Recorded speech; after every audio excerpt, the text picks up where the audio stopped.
My research journal slips from my hands, pages fluttering across the polished oak floor of Father's study like scattered thoughts.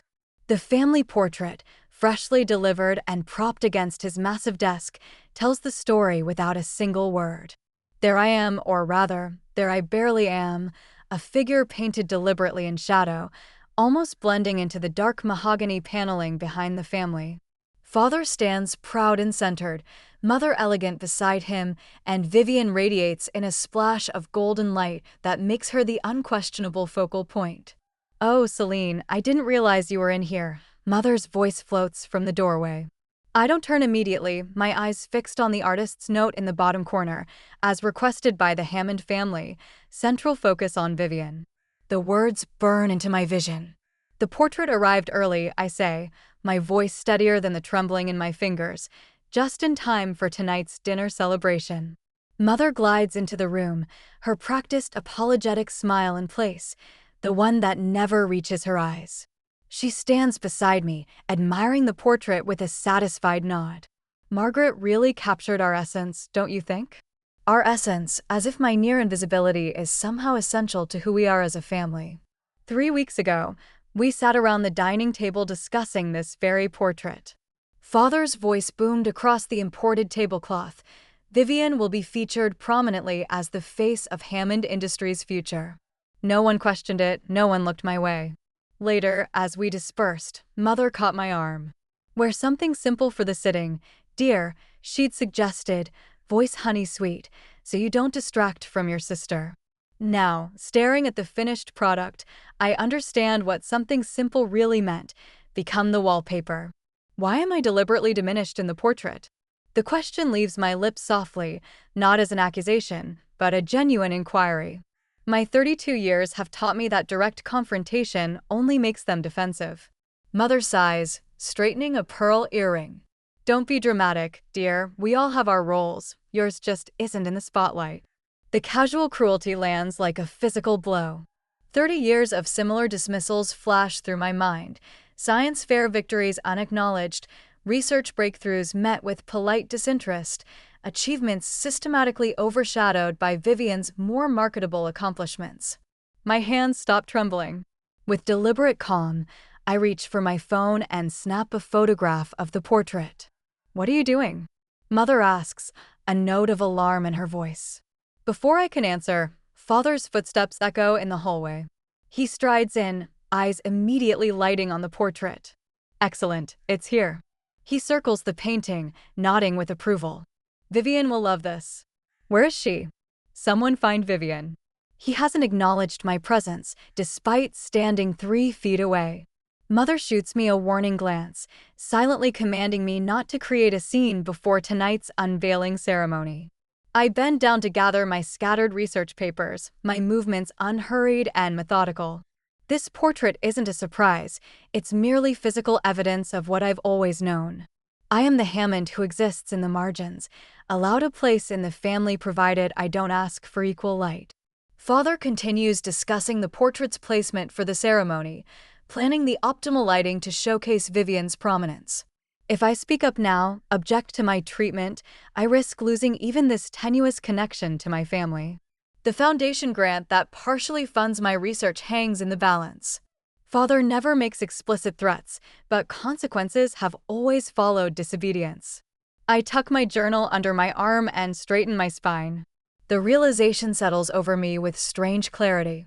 This portrait is nothing new, it's simply the first time they've made visible what has always been true. They see me as a shadow, an afterthought to the golden child. The question now is whether I'll continue to accept that role. And for the first time in 32 years, I'm not certain that I will. Half an hour later, my fingers hover over the doorknob to Vivian's study. I need to borrow her leather portfolio for tonight's unveiling, a simple errand that shouldn't require the deep breath I'm taking.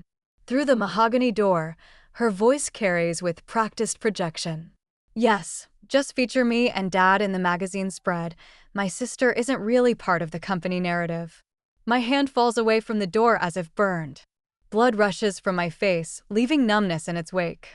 I steady myself against the wall, swallowing hard against the sudden acrid taste in my mouth. We want to focus on the direct line of succession, Vivian continues, voice honey smooth. The readers of Business Frontier won't care about a researcher who isn't involved in day-to-day operations. I've suspected this orchestrated erasure for years, felt it in sideways glances and conversations that stopped when I entered rooms. But hearing it stated so plainly, so casually, as if my exclusion is merely practical rather than deliberate, makes my knees weak. The words echo in my head as I walk woodenly back to my room. Every memory reshapes itself. The company newsletter that mentioned Vivian's community service, but omitted my research breakthrough. The annual reports where my contributions vanished between drafts. Father's introductions where I became my other daughter, while Vivian received her full credentials. Not accidents, not oversights, policy. Later that night, the pre-unveiling dinner stretches before me like an elegant minefield. Crystal catches the light from the chandelier, creating prisms across white linen. Mother has orchestrated the seating with surgical precision. Father, Mother, and Vivian, clustered at the head with Thomas Reynolds, editor of Business Frontier, while I'm exiled down the table between Cousin Edith, who's hard of hearing, and Uncle William, who's been asking me about my college plans for 15 years despite my doctorate. Our Vivian has shown exceptional leadership, Father announces, raising his glass, which is why the board has unanimously approved her promotion to executive vice president, effective immediately. Applause ripples around the table. I join automatically, muscle memory taking over while my mind catalogs another deliberate step in my systematic removal from the family narrative. Mother reaches into her evening bag, and to mark this special occasion, she produces a velvet box, aged and familiar. The Hammond sapphires, passed down through generations of Hammond women who lead with distinction. I recognize grandmother's necklace immediately, the one she once told me would someday be mine, because you have the Hammond intelligence. Mother fastens it around Vivian's neck, the sapphires nestling against her collarbone like they belong there. Perfect for you to wear at the portrait unveiling, Mother adds, her eyes flickering briefly, deliberately toward me. Reynolds leans forward, wiping his mouth with his napkin. And you must be. His eyes settle on me with the polite interest reserved for strangers. Are you new to the family business? The question lands like a slap. I've attended every company function for years. I've sat across from Reynolds at no fewer than 3 charity galas, where we discussed his daughter's interest in science. This is Celine, Vivian interjects before I can answer. My sister, she does some research that the foundation supports. Some research, as if mapping neurological responses to targeted treatments is a hobby rather than my life's work. How lovely, Reynolds says, already turning back to Father. Later, Mother corners me near the dessert table, her voice low beneath the clink of silverware. I notice you've been rather quiet tonight. Just observing, I reply, selecting a chocolate truffle I have no appetite for. Good. Her smile doesn't reach her eyes. Remember that the Foundation Grant Review Committee meets next month. It would be unfortunate if your funding faced reconsideration because of any drama tonight. The threat is velvet-wrapped but unmistakable. My research facility lease, my team's salaries, years of work, all tied to family funding that could vanish with a word. I understand perfectly, I say, the chocolate turning to ash in my mouth. For a moment, I contemplate simply not attending the unveiling. What would happen if the shadow in the portrait failed to appear in person? Would anyone even notice my absence, or would it merely confirm what the portrait already declares, that I am an afterthought, barely worthy of inclusion? As guests migrate toward the grand hall for the unveiling, a hand touches my elbow. I turn to find Margaret, the portrait artist, her eyes kind beneath steel-gray hair. They insisted on the composition, she says quietly. I tried to capture your dignity despite their instructions. Her confession strikes me like a tuning fork, resonating with unexpected clarity. This small act of artistic rebellion, preserving some essence of me, despite my family's directives, feels like the first honest interaction I've had all evening. Thank you, I whisper, oddly moved. As I thank Margaret, I wonder if I should speak up at the unveiling or walk away from this family entirely. Would creating a scene finally make them see me, or would disappearing from their portrait and their lives be the more powerful statement? 3 days later, while I am at work, Vivian's social media post appears on my phone while I'm reviewing lab results. The notification cuts through my concentration like a scalpel. Finally, a family image that shows everyone in their rightful place. Attached is a cropped preview of the portrait, showing her bathed in golden light while I'm barely visible in the background shadows. My phone buzzes relentlessly as messages pour in. "Oh, honey, I just saw the portrait preview. Are you okay?" Dr. Williams from Father's Golf Club. "Always thought your family dynamics were interesting. Even my mother's bridge partner feels compelled to comment. Some families have such curious ways of showing appreciation. Their pity lands like tiny paper cuts, stinging but too insignificant to acknowledge individually." I set the phone face down and return to my microscope, only to find my hands trembling slightly, distorting the slide's focus. The final blow arrives by a mother's perfectly timed phone call.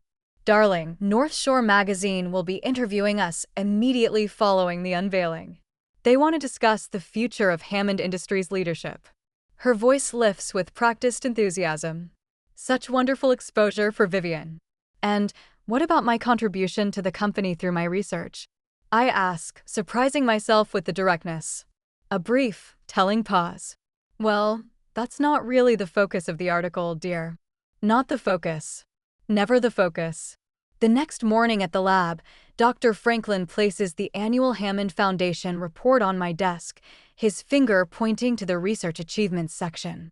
"Celine, why isn't your name listed here? Your bioregeneration study was funded almost entirely by your family's foundation." I scan the page, finding every researcher except myself credited for the breakthrough we shared. The omission is so deliberate it feels violent. "This isn't oversight, Dr. Franklin says, his weathered face creasing with concern. "This is erasure." The word strikes a chord so deep it reverberates through my body. Erasure. That's exactly what they've been doing, systematically removing evidence of my contributions, my achievements, my very existence within the family narrative. That night, I cancel dinner with Vivian, claiming a headache. It's not entirely a lie. Family gatherings have become physically taxing. My stomach clenches at the thought of attending. My breathing grows shallow in their presence. The symptoms started years ago, but have intensified since discovering the portrait. Instead of suffering through another evening of carefully choreographed diminishment, I spread my journals across my apartment floor. Page after page documents my gradual removal, photographs where I've been positioned at edges, easily cropped out, newspaper clippings of my achievements with my name deliberately omitted from family quotes, emails discussing company events where my participation is never mentioned. I create a digital timeline, methodically organizing the evidence. 3 decades of systematic erasure, documented with scientific precision. The pattern, once assembled, is undeniable. The unexpected happens 2 days before the unveiling ceremony. Barbara, father's secretary of 26 years, corners me in an empty hallway at Hammond Industries headquarters. "Take this," she whispers, sliding a manila folder into my hands. "Don't mention where you got it." Inside are yellowed newspaper clippings, my science fair victories, research breakthroughs, academic honors, all carefully preserved. In the margin of one, father's distinctive handwriting notes, Celine's approach to cellular regeneration shows remarkable insight. He notices more than he shows, Barbara whispers before disappearing around the corner. The folder weighs heavily in my hands, not with vindication, but with something more complicated. The knowledge that recognition withheld is a deliberate choice, not an oversight. 2 days later, the dressing room before the unveiling ceremony hums with activity.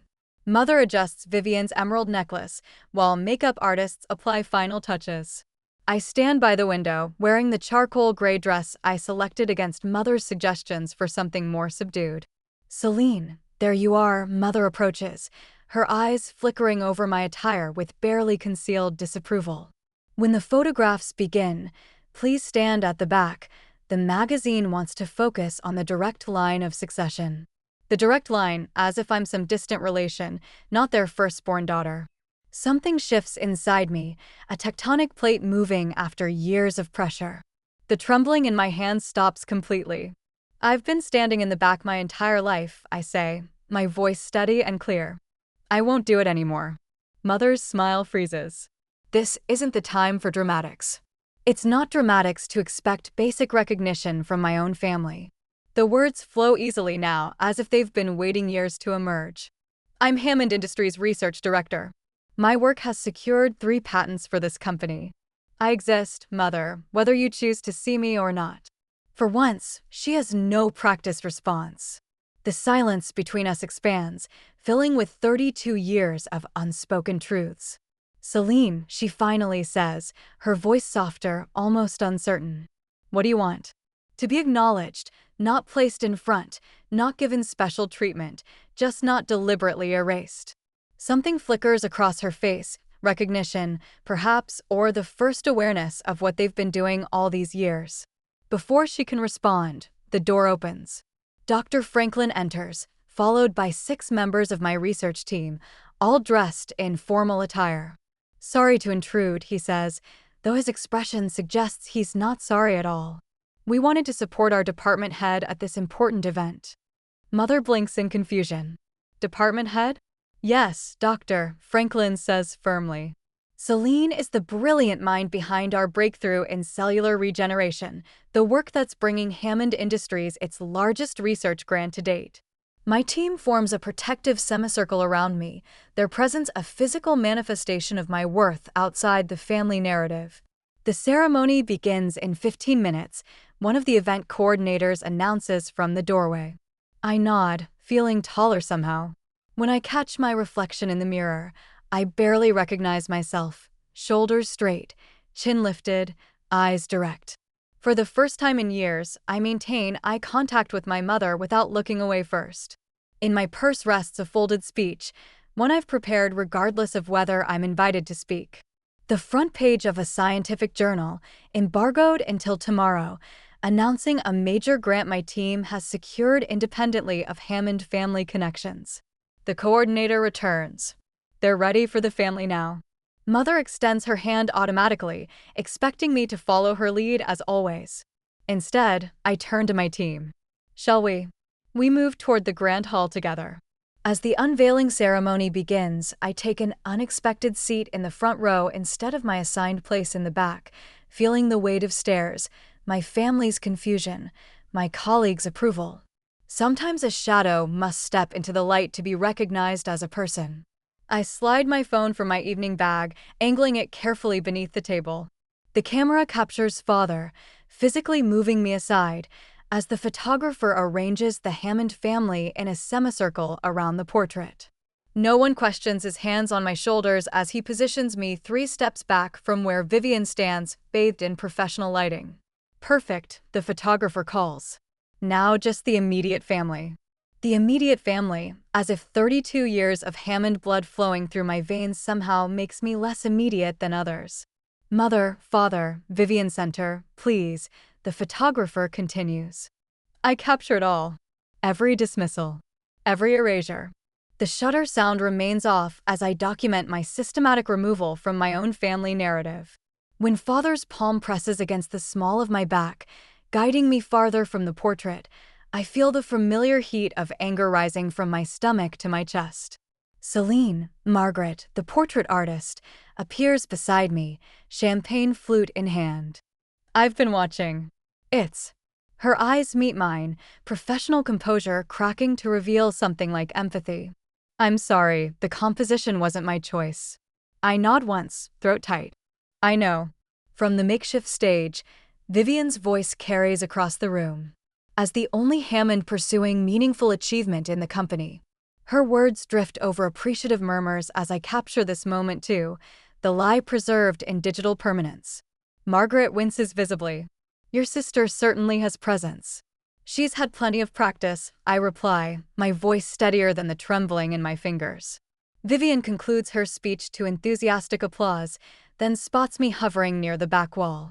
Her eyes narrow imperceptibly to anyone not trained by years of sisterly combat to recognize the microaggressions. Celine, are you still hanging around? Her voice carries just enough for those nearby to hear. We're doing the official family photos for the magazine spread. Something shifts in the room. Thomas Reynolds, the magazine editor who's been hovering near Father all evening, turns toward me with sudden interest. Hammond, Celine Hammond, he says, as if testing the name. I don't believe we've been properly introduced. What exactly do you do in the family business? The question dangles in the air, a trap or an opportunity, I'm not yet sure which. I don't work for Hammond Industries, I reply, my voice finding unexpected strength. I lead biomedical research at Northridge Institute. We're developing targeted protein therapies for neurodegenerative conditions. Reynolds' eyebrows lift. Protein therapies, like the work that won the Lasker Award last year? Similar approach, different application. The words flow now, muscle memory from countless research presentations. Our focus is on preventing protein misfolding in cases of early-onset Alzheimer's and Parkinson's. I watch 3 board members drift closer, drinks temporarily forgotten. One of them, Eleanor Whitfield, asks a surprisingly technical question about our methodology. As I answer, I notice Father's gaze locked on our growing circle. When Reynolds suddenly asked about my biomedical research, I had a choice to make. Should I downplay my work as I'd been conditioned to do, or seize this moment to step out of the shadows? Sometimes opportunity arrives disguised as an afterthought. Miss Hammond's work is rather remarkable. Dr. Franklin's voice cuts through the conversation as he approaches our group. I hadn't expected him until later. Her team has just been notified of a major research grant approval, one of the largest awarded in the field this year. Father's head turned sharply. National Science Foundation, Dr. Franklin continues, somehow making eye contact with every board member simultaneously. They don't fund speculative work. The review panel called her approach potentially transformative. Barbara, Father's longtime secretary, appears with her tablet. Oh, I was just looking for the speech notes, but I opened the wrong folder. She tilts the screen toward Eleanor Whitfield. These are actually some of Celine's early achievements. State science champion, 3 years running. Published her first paper at 19. The photos I haven't seen in years glow on the screen, younger versions of me holding trophies Father never displayed. I had no idea, Reynolds says, turning toward Father, who has finally approached our group. William, why isn't Hammond Industries featuring Celine's work in your innovation materials? This is exactly the kind of cutting-edge research that elevates a corporate profile. Father clears his throat. Celine's work is separate from our core business interests, but surely related to your medical division, Eleanor counters. The protein folding applications alone could revolutionize your pharmaceutical development pipeline. A flush creeps up Father's neck as more guests gravitate toward our conversation. Vivian stands forgotten near the portrait, champagne glass clutched too tightly between manicured fingers. Perhaps we should move on to the portrait unveiling, Father announces abruptly, voice carrying with practiced authority. But nobody moves. For the first time in memory, William Hammond's directive falls flat as board members and guests continue peppering me with questions about my research. Father's eyes meet mine across the circle of interested faces. Something flickers there, frustration, confusion, or perhaps the first fragile recognition that the daughter he painted into the shadows might not stay there any longer. Father corners me by the refreshment table, his hand gripping my elbow with unexpected urgency. The portrait unveiling is minutes away, and the desperation in his eyes doesn't match his controlled smile. Celine, I've been thinking, he says, voice lowered to ensure our conversation remains private. We could commission a separate portrait of you for the research division hallway. I notice his eyes darting toward the cluster of board members who have, surprisingly, gathered around Dr. Franklin. They're nodding with interest as he describes my latest research protocol. A separate portrait? I repeat, watching Father's forced smile strain at the corners. Yes, something highlighting your academic contributions. His fingers tighten slightly on my arm. Something appropriate for the science wing. Appropriate, segregated, hidden away where the important people won't have to see it. That's generous of you, I say, keeping my voice steady. It is, he leans closer, his cologne, the same scent he's worn for 30 years, suddenly cloying. Remember who funds your lab's building lease? The threat hangs between us, no longer implied but laid bare. For 3 decades, this pattern has repeated, conditional inclusion based on my compliance. The family portrait was merely its most visible manifestation. About that, I say, gently extracting my arm from his grip. Dr. Franklin approaches, timing his interruption perfectly. He hands me a cream-colored envelope, the National Science Foundation logo embossed on its corner.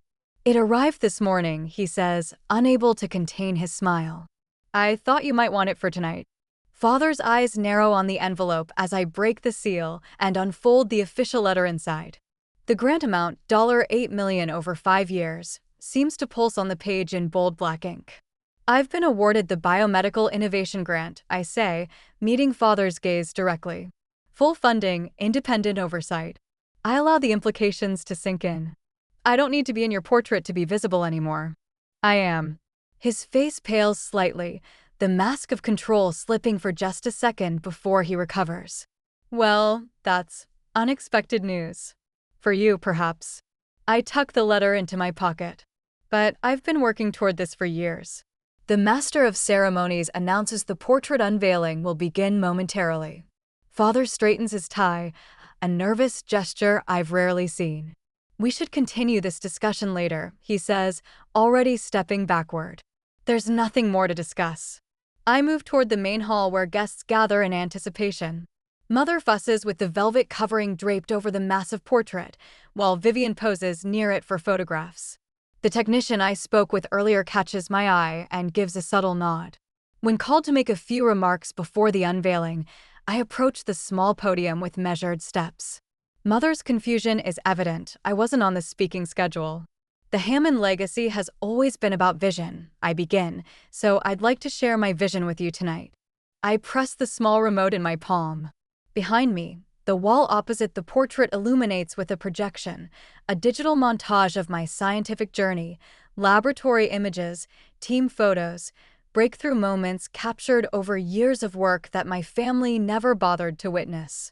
Mother frantically signals the technician to cut the presentation, but Reynolds himself blocks her path, his attention fixed on the compelling images flowing across the wall. While the Hammond portrait shows one perspective of our family, I continue, my voice stronger than it's ever been in this house. I wanted to share another reality, one that exists beyond these walls. The final slide appears, the cover mock-up for next month's Scientific American, featuring our lab's breakthrough treatment protocol. Reynolds Media Group publishes the magazine, a fact that makes Mother's face drain of color.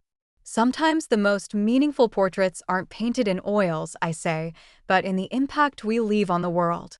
Applause erupts, led by Dr. Franklin and spreading through the crowd. Board members and guests drift toward my presentation, asking questions about the research, while the family portrait stands momentarily forgotten under its velvet shroud. I catch snippets of conversation as I move through the crowd. Is she starting her own foundation? The Hammond girls' research could outvalue the family business in 5 years. Why isn't she more involved in the company? Father stands alone by the portrait, his expression unreadable, as his gaze moves between the covered painting and my digital presentation. For 32 years, I've tried to decipher that face, to find some hint of approval or pride. Tonight, I realize it no longer matters what he sees. As I answer a board member's question about clinical trials, Vivian approaches from behind. Her fingers brush my arm, her voice dropping to a whisper only I can hear. "We need to talk privately later." Her eyes hold something I've never seen before, uncertainty, perhaps even fear. The golden child suddenly looks tarnished in the light of my independence.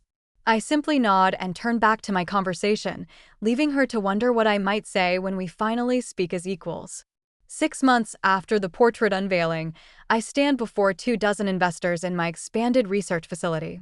The polished presentation remote feels natural in my hand now, no trembling, no hesitation. Sunlight streams through floor-to-ceiling windows, illuminating the space I designed myself. The Hammond cellular regeneration protocol shows unprecedented success rates in clinical trials, I explain, advancing to a slide showing impressive recovery statistics. "We expect FDA approval by next quarter." Dr. Franklin catches my eye from the back row and gives a subtle nod of approval. Once upon a time, I would have stared at my shoes during presentations, my voice barely audible. Now I command attention with the quiet confidence that comes from being truly seen. Behind my desk hangs a wall of meaningful milestones, My research awards displayed prominently alongside a small, tasteful photo of my parents, not looming above me as they once did, but positioned as equals in the tapestry of my life.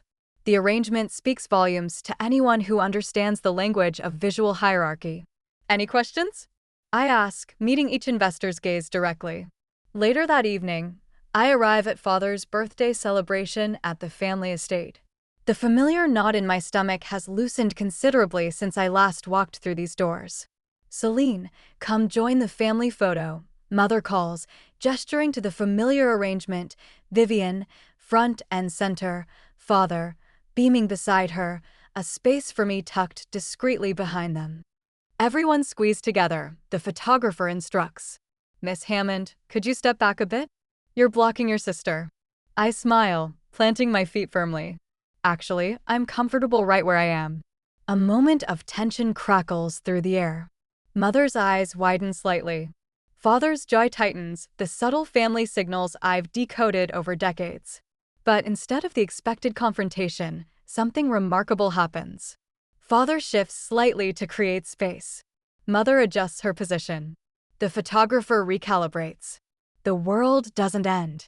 The portrait simply reconfigures around my presence rather than my absence. "Perfect," says the photographer, capturing the new family constellation. The following week, Margaret raises her glass across a small table at Romano's, my favorite restaurant. Dr. Franklin, Barbara, and I join in the toast. "To being seen clearly by those whose vision matters," Margaret says, her artist's eyes crinkling at the corners. Barbara, who slipped me that folder of newspaper clippings all those months ago, adds, "I knew you had it in you." And Dr. Franklin simply nods, the mentor who recognized my brilliance long before I fully claimed it myself. 2 weeks later, in a sun-drenched studio across town, I sit for my own portrait. The artist captures me in my natural habitat, my lab coat draped casually over a chair, my research team visible through a glass partition, engaged in the work that gives my life meaning. The Science Leadership Conference called again, my assistant mentions as I review the preliminary sketch.